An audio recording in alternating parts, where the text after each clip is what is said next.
Nessun rinvio, nessuna proroga al pagamento e così il 20 luglio diventa il lunedì nero delle tasse, una raffica di adempimenti da oggi alla fine del mese per imprese, partite IVA, negozianti. Alla scadenza di luglio, già molte in un periodo normale, si sommano quelle previste al 30 giugno, slittate causa Covid di 3 settimane. Fatto sta che sono ben 246 le scadenze da osservare entro luglio, troppe in poco tempo, con i commercialisti oberati di lavoro che chiedono un rinvio e minacciano lo sciopero e i contribuenti, spesso a corto di liquidità, in difficoltà a pagare. Si sperava in un ritardo, uno spostamento del pagamento di tutte queste dipendenze fiscali e invece il governo lo ha mantenuto, ma lo ha mantenuto perché ha problemi di cassa, altrimenti lo avrebbe spostato. Gli 8 miliardi circa che dovrebbero entrare da questa prima tranche, se così vogliamo chiamarla, di adempimenti, servono per ovviamente sostenere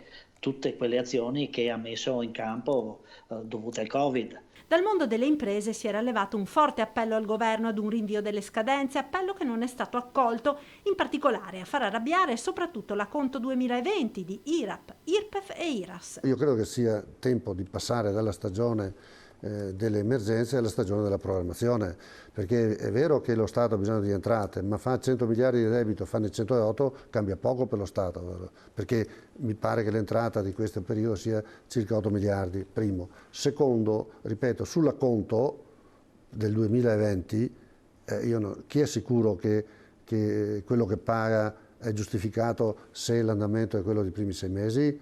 Perché io corro il rischio di pagare una cosa che dopo vado a credito nel 2021. Allora se ho difficoltà di natura finanziaria mi vuoi far tirare fuori soldi perché cerca di dire va bene, 3 mesi, 6 mesi, spostiamo la conto.